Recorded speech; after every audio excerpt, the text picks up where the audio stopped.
Hi guys, Terry here from Smooth's Workshop, coming at you with yet another inbox review. I've pulled another random motorbike kit from my stash. This time it's actually quite a nice kit. I don't really like green bikes myself, but this one is a Kawasaki Ninja ZX-RR, and you've got to admit, even though it's green, it's a beautiful looking bike. So yeah, it's Tamiya part number 14109. It came out in 2007 and it's still available. Yay! It's roughly round about in UK pounds, round about a £35–36 kit, depending on where you get it from. It's a MotoGP bike, and I'm just going to briefly run you through what you get in the box. So this is the box art. Saying cartograph decals, yay! On the side here we have looks like a Japanese rider, S Nakano. Excuse me, got hiccups. S Nakano. On the end, as usual, it tells you the kit number 14109. And on the other side, we've got RDE Punye. It sounds like a French rider. I'm not into the MotoGP, so let's get the lid off the box and have a little look inside. So we have instructions, and 1, 2, 3 bags of sprues. We'll put them aside for the moment. And stapled on the side, looks like a fairing. And the usual bag of tyres and stuff. And another little sheet and the decals. Right, so let's take the box off the table. Right, so let's start with the decals. Okay, so, oh God, how many... Now, I know you all complain about Tamiya staples, but I think this is actually, although I don't mind them, this is a bit of a joke. Four sets of staples on a bag of decals. Now, I'm well aware you can get aftermarket decals for these. There's quite a lot of aftermarket stuff. I'm just going to pan the camera down a bit at the bench. And bear with me a wee second. That's the camera locked off. And let you see what you get for your money. So, there's 2 things in here. And I can just imagine what the other one is.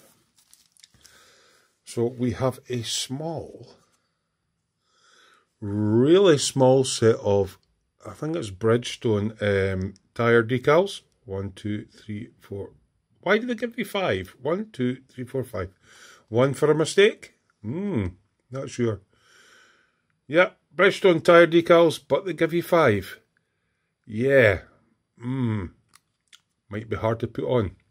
A lot of guys that have spoke to me say tyre decals are a bit of a pain in the backside, so I'll just take the paper off this. Now, these decals, the standard decals you get with the kit are beautiful. They are cartograph. Now, these are the wheel rim ones. They are a bit awkward to put on. The only time I've attempted wheel decals was on the Ducati, and yeah, they were fun. So they give you the 2 numbers, 17 and 56, and all that's the belly pan decals, side fairing decals. They're really, really nicely made. They're all in register.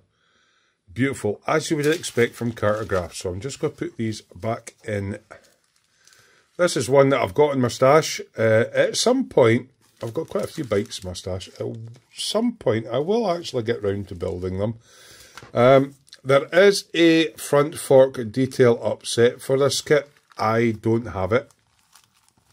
I haven't yet found it at a price that I like, because a lot of these fork detail ups kits come in at about 26 quid, and for me 26 quid, when you consider the kit's 36 quid, they're not really worth it.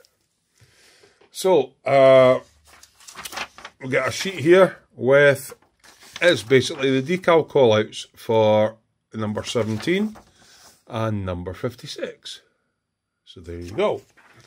Right, we get the standard bag of tyres and screws with the lovely top quality, yes, my tongue's hanging out of my mouth there, top quality Tamiya screwdriver set. You've got a nut for the back wheel, a few screws there, a nice set of slicks with a very minimal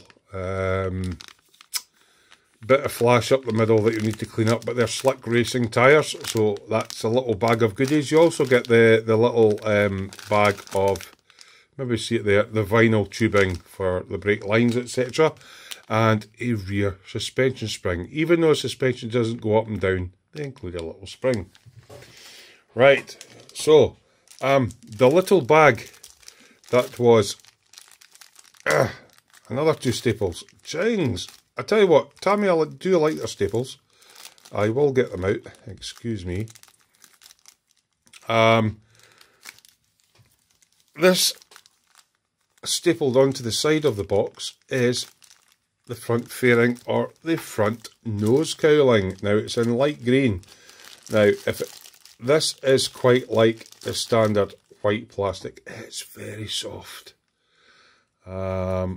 It's got lovely detail on it, as you can see, with the rivets that hold the screen on and stuff like that.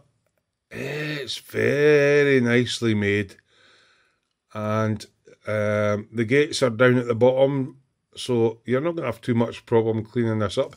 It is very, very soft plastic, very like the Tamiya white soft plastic, so do use a very fine sander when you're cleaning these up, but there's not much cleanup required on this. It's beautiful. So I'm going to go into the next bag, which has another couple of staples in it. Yeah, I know they tell you to keep on a staple diet, but yeah. I don't actually mind Tamiya staples, but yeah, there's quite a few in this kit that I wasn't expecting, so we're going to have a look at this first sprue, which is probably not the main one, which it isn't. It's a sprue C. Now look at it, it is in a lovely kind of lime green colour. It's kind of aimed at you not having to paint the kit, but you do have to paint them. So, what do we have here? We have the fairing side panels. Are beautifully moulded. There's not an ounce of flash on them. This is one of the what we'll call the belly pan spoilers, and that's the other half. Again, beautifully moulded. Absolutely fantastic. These are for the rear tail section. So they come up, sort of combined side panel and rear seat pad. And then that one, again, gorgeous. The tank and sort of what we would call coming up to the sort of the side panels are in 2 parts. So you will have a seam line up the middle to address when you glue them together. But they are beautifully moulded. This is the seat pad before the actual pad goes on it. What else have we got? Here's the tail section. It sits at the rear of his seat pad on his bum. A couple other wee panels in there, but all beautifully moulded. So yeah, nice colour of green. So let's go into the next bag. The next bag is a silvery grey, and it's got 2 staples in it, so let me just get rid of those. So here we go. So I'm expecting this is going to be sort of main engine components, etc. They have some clear parts. Now they've got a little screen in here which has really nice optical clarity on it, but it's not to scale. If you want to go, if you're into your bikes and you want to go for scale, you might be wanting to get a vacuform one. Now there's 4 little bits on here that look like little wheels. I'm expecting those are for the paddock stand. Most of these GP bikes don't have like a side stand or a centre stand. They have a little paddock stand that hoops under the back wheel. So these seem like 4 little wheels for that. Right, so this is sprue B. What have we got on here? Let's have a little look. So there's a clutch cover. Now, I do believe in the front fork detail upset, if it's anything like the other Tamiya front fork detail upsets, you might get a different clutch cover. You've got, well, that looks really nice. You've got a rocker cover here with Kawasaki written on it. You have some of the exhaust parts here. Just trying to think. I'm not sure. This might be the back. This might be the front of the engine itself. This is the right hand engine casing. Again, beautifully molded. There's a sump. What have we got here? Right, this is one half of the paddock stand, and up there's the other half of the paddock stand. This is another side casing. There's the other half of the engine. Side casing, top part of the forks. Now this looks like hydraulic caliper parts. This looks like part of the frame with a water pump attached. This is the front radiator section. It's all, and this is the lower part of the forks. It's all really, really crisply detailed. Gorgeous. Right, so I've got one more sprue to go. Right, and guess what? It's got another couple of staples in it, but that's, you know, kind of typical with Tamiya. I don't know where that one went, but yeah. It'll turn up probably when I'm least expecting it, and I'll sit on the devil. So we'll take this sprue out the bag. So, right, we're on to sprue. Oh, they're calling this sprue A. So sprue A has the rear chain sprocket and the front sprocket. It's actually not bad detail on this thing. It's got a little split in it, obviously, for assembly over the rear swing arm. We have the rear brake disc, which does have little holes in it, but you might be better drilling them. Gear change lever, rear brake lever. Not quite sure what that part is. That looks like the rear sort of mudguard that goes over the rear tyre. Front brake discs, as you know, GP bikes are mostly carbon fibre, so the outer rotors as Americans know them, discs as we know them, will be carbon fibre, and then the inner parts are separate, which means you can paint them up easily separately. Front brake discs, we have Brembo written on them. Not discs, calipers. Just looking at that, that looks like a rear wheel retaining nut. I believe these are a single-sided rear wheel. Haven't built it yet. Front throttle, brake lever, and clutch lever. What have we got here?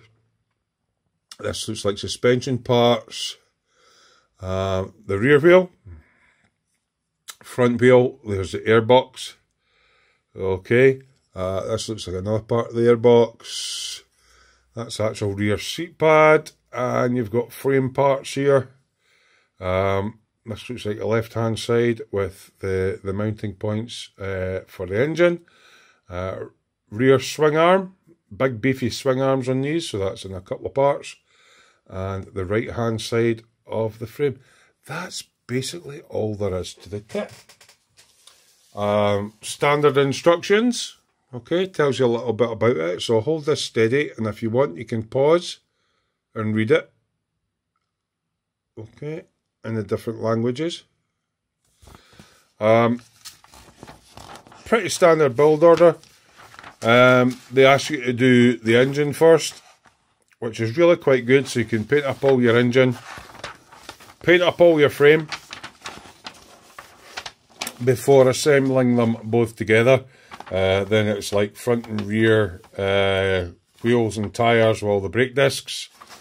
It goes into the rear swing arm, chain sprocket assembly, rear mudguard, rear suspension, the spring, how to put all that together. Really pretty straightforward. Looks like there's a bit of a frame up the side of the radiator. That's the paddock stand, into the exhaust assembly. Putting that onto the bike. Then you've got the top yoke with all the steering parts on it. And the paint callouts, calipers, front forks. As I say, you can get a detail upset with the different front forks. It also, as well, Tamiya kits, any hoses that are detailed on the instructions, these are the actual lengths, 40mm there, so you can actually use that as a guide, and 42mm there. Airbox assembly, again, more cable assembly, rear seat pads, tail end, tank halves going together, belly pan going together. Shows the belly pan and putting all the other body parts together. Not a very difficult kit, but a cracking little kit. And I tell you what, if you're getting this kit, even if you don't get any other detail up, it is well worth getting the front fork detail upset. Unfortunately, I don't have one to show you, but I have put up a couple other videos where I'll just pull one down to let you see, if I can let you see this one without, give me a second. This isn't the one for this kit, but you get detail up kits. This is for the YZ-RR 109, where you get the front forks, the spring, and the radiator grills and that. Not quite sure what you get for this one, but it's kind of like that. But for me, they're not really worth 26 quid. If you can get them for about 15 quid, I would say that's okay. But me personally, I wouldn't pay, sorry, I'm screwing this back into the wall. Me personally, I wouldn't pay 26 quid for a fork detail upset. So, it's just another random kit from my stash. I do have a few more. Beautiful looking bike. And provided you don't mind a lot of decaling, certainly one worth considering. So, until the next time, it's myself, Terry from Smooth's Workshop. Happy modelling to you all, and see you next time. Bye.